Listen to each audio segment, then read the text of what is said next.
আজকের গল্প আশাপূর্ণা দেবী রচিত আমি একটা মানুষ নই। একটা মাঝারি সাইজের সুটকেসের মধ্যে নেহাত দরকারি, বলতে গেলে অপরিহার্যই কয়েকটা জিনিসপত্র গুছিয়ে নিচ্ছিল স্বাতী। একটু যেন বিপদেই পড়ে যাচ্ছে। অপরিহার্য সংখ্যাও যে এত, তা তো আগে খেয়াল হয়নি। কিন্তু কি নেবে কি নেবে না, অরিন্দমের দেওয়া নয় অথবা অরিন্দমের পয়সায় কেনা নয় এমন জিনিস কটা আছে স্বাতী? কোথায় আছে? মাঝে মাঝে মা বাবার উপহার কিছু দামি দামি শাড়ি, আর কি? হঠাৎ মনটাকে ঝেড়ে ফেলে। ঠিক আছে, এতদিন ওর সংসারে আমি যে সার্ভিস দিয়েছি তার জন্যে আমার কিছু পারিশ্রমিকও প্রাপ্য নেই কি? মনে এই জোর নিয়ে আরও 2-4টি জিনিস টেনে বার করল আলমারি খুলে। এই সময় অরিন্দম এসে ঘরে ঢুকল। ঋতু চেহারা, মুখের রংটায় যেন কালির পোঁজ। টাইটা খুলে মাটিতে ফেলে দিয়ে বিছানার ধারে বসে পড়ে ভাবশূন্য গলায় যেন প্রায় স্বগক্তির মতো বলল, তবু এতদিন আমরা প্রেস্টিজের ওপরেই ছিলাম, এবার সকলের সামনে উলঙ্গ হয়ে গেলাম। স্বাতী আলমারির পাল্লাটা দুম করে বন্ধ করে দিয়ে ঘুরে দাঁড়িয়ে তীক্ষ্ণ গলায় বলল, হ্যাঁ, কুষ্ঠগ্রস্ত শরীরটাকে শাটিনের পোশাকে ঢেকে রাখা হচ্ছিল, সেটা আর কতদিন চলতে পারে? কুষ্ঠগ্রস্ত কি অনায়াসে উচ্চারণ করল স্বাতী। অরিন্দম উঠে জানলার ধারে গিয়ে দাঁড়ালো। রাস্তায় আলোর সমারোহ, আশেপাশে সামনে পিছনে কাছে দূরে অজস্র বাড়ি, অজস্র ফ্ল্যাট, সব জানলা দিয়েই আলোর আভাস দেখা যাচ্ছে। অরিন্দম মনে মনে বলল, ওরা সবাই সুখী, ওদের কারোর শরীর কুষ্ঠগ্রস্ত নয়। আবার হঠাৎ হাসি পেল। আমারও সব ঘরের জানলায় জানলায় তো আলোর জোয়ার। ওরা কি বুঝতে পারছে এখানে কি গভীর অন্ধকার নেমে এসেছে? অরিন্দম আবার জানালা থেকে সরে এসে খাটের ওপর বসে পড়ে। আস্তে আস্তে বলে, আচ্ছা স্বাতী। স্বাতী কোনো উত্তর দেয় না। অরিন্দম একটু হাসির মতো গলায় বলে, ভাবছিলাম, হঠাৎ মনের জোর করে ভাবতে পারা যায় না আমরা ঠিক আছি, আমাদের কোথাও কোনো ব্যাধির ছাপ পড়েনি।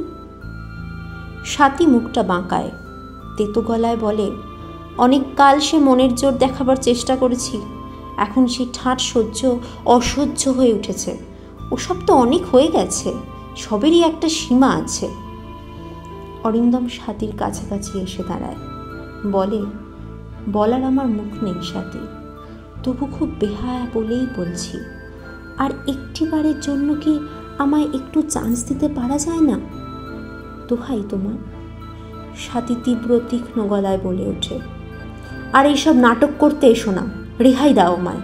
মনে রেখো আমি একটা রক্ত মাংসের মানুষ। অরিন্দম চুপ করে গেল, স্নানের ঘরের মধ্যে ঢুকে গেল, আর ঢুকেই একটা অদ্ভুত কাজ করে বসল।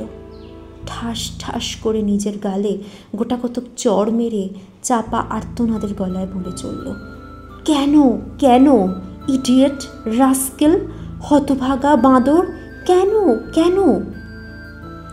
অরিন্দম স্নানের ঘর থেকে ফিরে এসে দেখল সুটকেসের ডালাটা খোলা। স্বাতী জানলার ধারে দাঁড়িয়ে আছে। স্বাতীও হয়তো অন্য সবার আলোর ভাষা জানলাগুলো দেখছে।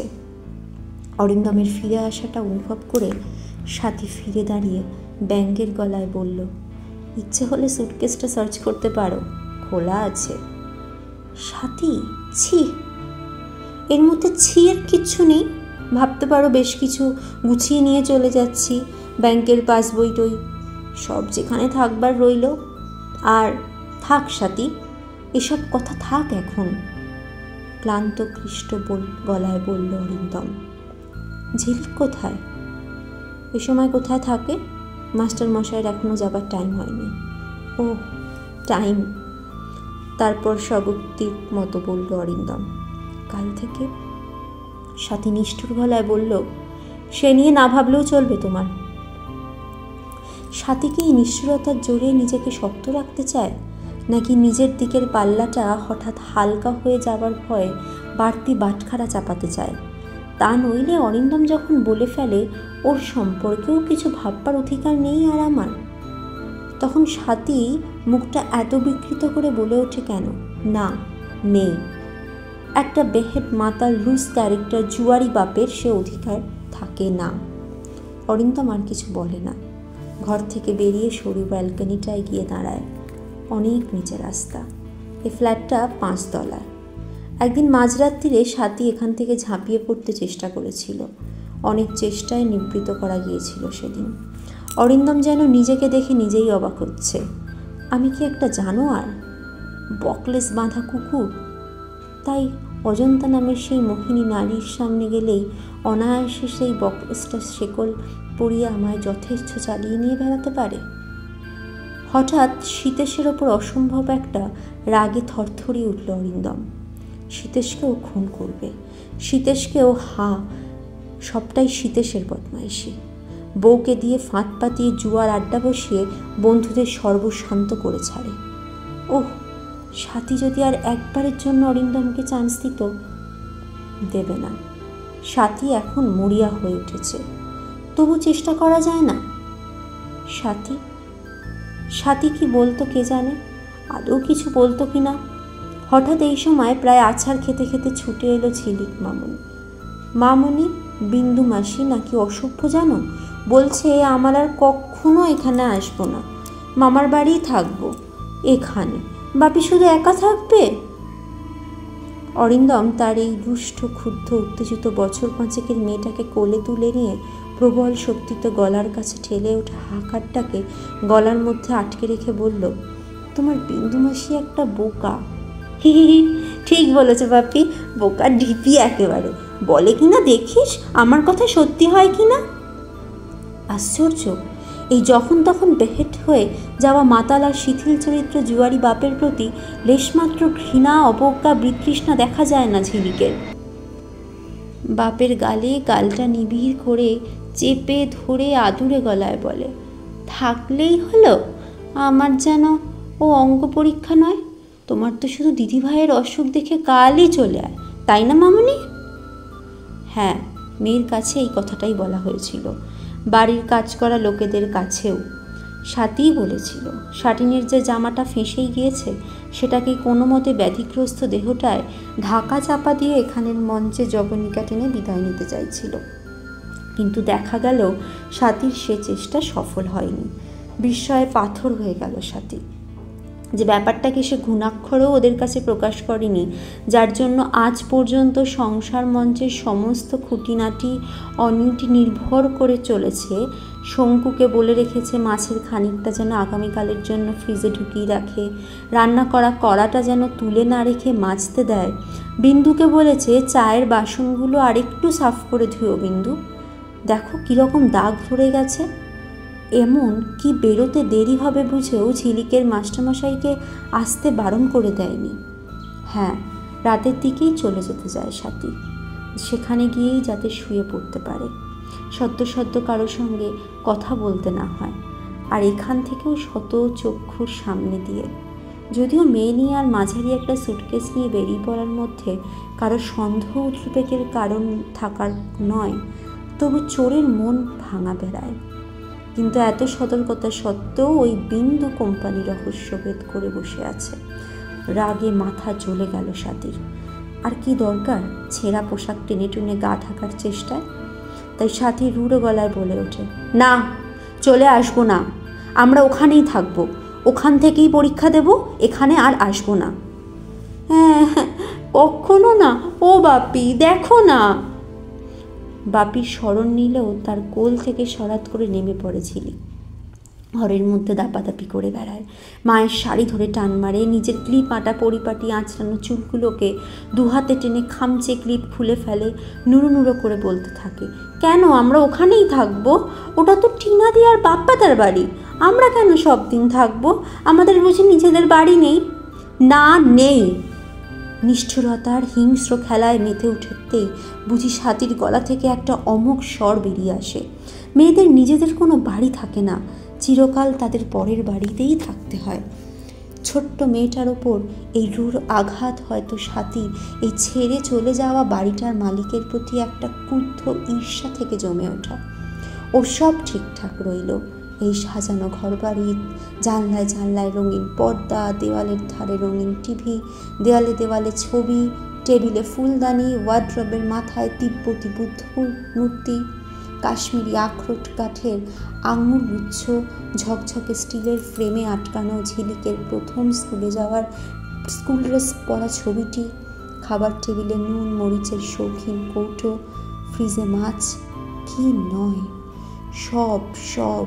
যেখানে যা কিছু সাজিয়েছিল স্বাতী এই 8টা বছর ধরে, তার এক চুল এদিক ওদিক হবে না। শুধু স্বাতী এখান থেকে পিছনে সরে গিয়ে আবার সেখানে গিয়ে পড়বে যেখানে স্বাতীর জন্যে এখন আর কোনো জায়গা নেই। অনধিকারিণীর ভূমিকা নিয়ে কয়েকটা বোদা মুখের সামনে ঘুরে ফিরে বেড়াতে হবে, আর বাইরে ছুটোছুটি করে বেড়াতে হবে পায়ের তলার জন্য একটু মাটি খুঁজে বেড়াবার জন্য। যে বাড়িতে সেই তার জন্মাগারে মাটির প্রশ্ন নেই স্বাতীর। তার বাবা দুহাতে রোজগার করেছেন, দুহাতে খরচ করে গেছে, চিরকাল ভাড়া বাড়িতেই কাটিয়ে গেছে। আজও সেটাই ঝিলিকের মামার বাড়ি। সে বাড়িতে একদা স্বাতীর নিজস্ব একখানা ঘর ছিল, পড়ার টেবিল পাতা ছিল। এখন সেটা টিনা আর বাপ্পার পড়ার ঘর। স্বাতী জানে এসব। স্বাতীর চোখে ভেসে ভেসে উঠছে তার মায়ের ঘরের অর্ধাংশটুকু। লু স্বাতীর চলে যাওয়ার ছাড়া পথ নেই। আগুন থেকে তো ছুটে পালাতে হবে, তারপর জলে তলিয়ে যাবে, না চোরাবালিতে পা ফেলে ধসে বসে যাবে, কে জানে। তবে কেন স্বাতী রূঢ় থেকে রূঢ়তর হবে না ওই ছোট্ট মেয়েটার ওপর? এটাই তো অরিন্দমকে ঘায়েল করবার একটা প্রকৃষ্ট হাতিয়ার। অসভ্যতা করো না বলছি ঝিলিক, চলো খেয়ে নেবে চলো। যদিও বাড়িতে বেশি রাতেই চলে যেতে চেয়েছিল, আগে বলেছিল মায়ের কাছে গিয়েই খেয়ে নেবে, তবু অরিন্দম বলেছিল শেষ সন্ধ্যেটা আমায় দাও স্বাতী, খাবার টেবিলে ঝিলিককে নিয়ে আমরা দুজন। হ্যাঁ, এই পরম সৌভাগ্যটুকু ভিক্ষা চেয়েছিল অরিন্দম, যেটা নাকি সেদিনের পর দিন মাসে পর মাস অবহেলায় পরিত্যাগ করে গেছে। অরিন্দম রাতে যখন ফেরে ঝিলিকের তো তখন অর্ধেক রাত। বাপির সঙ্গে খাবো বলে জেগে জেগে বসে থেকে থেকে মায়ের তাড়নায় খেয়ে নিয়ে হতাশ হয়ে ঘুমিয়ে পড়ে।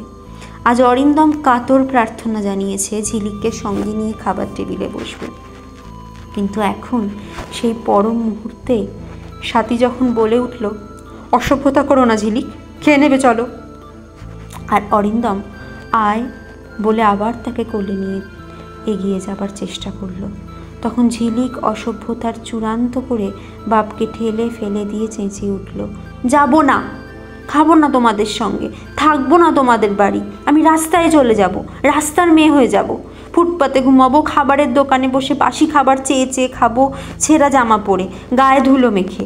ঝিলিক! স্বাতী প্রায় বাঘিনীর মতো ঝাঁপিয়ে পড়ে, বলে বড় বার বাড়িয়েছে দেখছি, সব অসভ্য কথা শিখছো কোথা থেকে? হ্যাঁ, যা মুখে আসছে বলে যাচ্ছ, মানেটা কি? কোথা থেকে শিখছো এসব বিচ্ছিরি কথা? অরিন্দম একটু ক্ষুব্ধ হাসি এসে বলে, আশা করি ও ব্যাপারে আমায় সন্দেহ করছো না। থামো, তোমার প্রশ্রয় এরকম হয়েছে, সন্তান সম্পর্কে দায়িত্ববোধ নেই, কর্তব্যের বালাই নেই, আছে শুধু আদিক্ষেতা দেওয়া আদর। ঝিলিক, ও কি, ওটা কি হচ্ছে? কি হচ্ছে দেখে চিৎকার করে উঠবারই কথা। ঝিলিক তার গায়ে পরে থাকা হালকা সুন্দর রেশমি ফ্রকটার ঝালর তুলে দাঁত দিয়ে টেনে টেনে ছিঁড়ছে। ধৈর্য রাখা সত্যিই সম্ভব নয়। নিজের জীবনের সমস্ত ছন্দ, সমস্ত স্বাচ্ছন্দ্য, সম্পদ, আরাম, আয়স, জৌলস ভেঙে চুড়ে ছিঁড়ে তছনছ করে চলে যেতে হচ্ছে। এই ভয়ঙ্কর মানসিক যন্ত্রণার সময় ওই ক্ষুদে মেয়েটা এইভাবে শত্রুতা করে বসলো। জামা ছিঁড়ছিস সে? ঠাস করে একটা চর বসিয়ে দিল স্বাতী ছোট্ট মেয়েটার ফুলের মতো গালে। কিন্তু মেয়েও আজ নির্ভীক, অনমনীয়। ছিঁড়বই তো জামা, কাদা মাখাবো, এই এমনি চুল করব বলে দু হাতে চুলগুলো নুড়ো নুড়ো করে মুখ চোখে ছড়িয়ে দেয়। হাঁপাতে হাঁপাতে বলে, রাস্তা ছেলেমেয়েরা বুঝি ভালো জামা পরে, ভালো করে চুল আঁচড়ায়? অরিন্দম তাকিয়ে দেখে, মেয়েটার গালে ঠাসের চিহ্নটা দেদীপ্যমান হয়ে উঠেছে। ওর কাছে গিয়ে কোলে নেবার চেষ্টা করে, কিন্তু এখন আর ঝিলিক বাবারও নয়। হাত পা ছুঁড়ে কোলে ভোলা আটকে বলে, না, কোলে নেবে না। রাস্তার ছেলে মেয়েদের বাবা থাকে না, মা থাকে না, কেউ থাকে না, তারা কারোর কোলে চাপে না। এই শোনো লক্ষ্মী মেয়ে, হঠাৎ রাস্তার ছেলে মেয়ের মতো হতে যাবার খেয়াল চাপলো কেন? ঝিলিক সতেজে বলে, চাপবেই তো, কেন চাপবে না? যাদের বাড়ি টাড়ি কিছু থাকে না তারা তো রাস্তারই। ঝিলিক, এবার আরও একটা চড় খেতে চাও? হঠাৎ এত সাহস হলে কোথা থেকে? হ্যাঁ, কেন মামার বাড়িতে যাও না কখনো? থাকো না সেখানে? ঝিলিক এক মনে চুলের পাট ভেঙে নুরু নুরু করতে করতে বলল, সে তো বেড়াতে, রোজ রোজ থাকতে যাই। অরিন্দম একবার স্বাতীর দিকে তাকায়, স্বাতীর চোখ অন্যদিকে। অরিন্দম গাঢ় গম্ভীর গলায় বলে, রোজ রোজ থাকতে যাচ্ছিস সে কথা তোকে কে বলেছে রে? তুই তো এমনিই যাচ্ছিস, আবার কাল পরশু মিথ্যে কথা, সব মিথ্যে কথা। ঝিলিক দাঁড়িয়ে উঠে জামাটা ফালি ফালি করে ছিঁড়ে গা থেকে খসে ছাড়ানোর মতো ছাড়াতে ছাড়াতে ভাঙা গলায় চেঁচিয়ে বলে, আমি যেন কিছু বুঝতে পারি না। নিজেরা কেবল ঝগড়া করবে, মা ঝগড়া করে এ বাড়ি থেকে চলে গিয়ে দিদাদের বাড়ি থাকবে, যাবে, আর আমায় সেইখানে নিয়ে গিয়ে আর আসতে দেবে না। ভারী মজা পেয়েছে। নিজেরা ঝগড়া করবে আর আমায় যত ইচ্ছা করে কষ্ট দেবে। আমি যেন একটা মানুষ নই? নিজেরাই শুধু মানুষ, নিজেদের যা খুশি তাই চালাবে?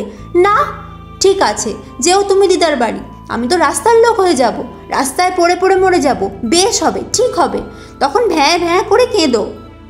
বলেই এতক্ষণে সমস্ত তেজ গৌরব ধূলিসাৎ করে নিজেই ভ্যাঁ করে কেঁদে ফেলে উপুর হয়ে পড়ে মাটিতে মুখ ঘষতে থাকে।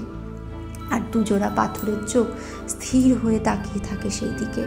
কিন্তু এই পাথরের চোখ দুটো কি একটা শিশুর এই দুরন্ত যন্ত্রণা দেখে মমতায় কোমল হয়ে আসবে?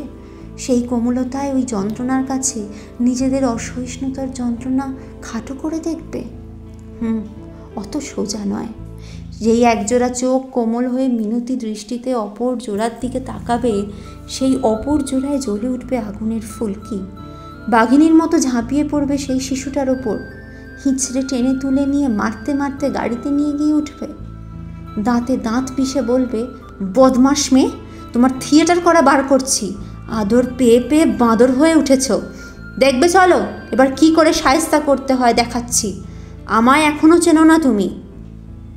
আসল হয়তো কথাগুলোর লক্ষ্য অন্যজন, এই শিশুটা উপলক্ষ মাত্র। তবে কিছুতেই ভাববে না সত্যি এটা একটা মানুষ, একটা অসহায় শিশুর যন্ত্রণা, বেদনা, কাতরতা মস্ত একটা সমস্যার সমাধান করে ফেলবে। পৃথিবী এত সহজ জায়গা নয়।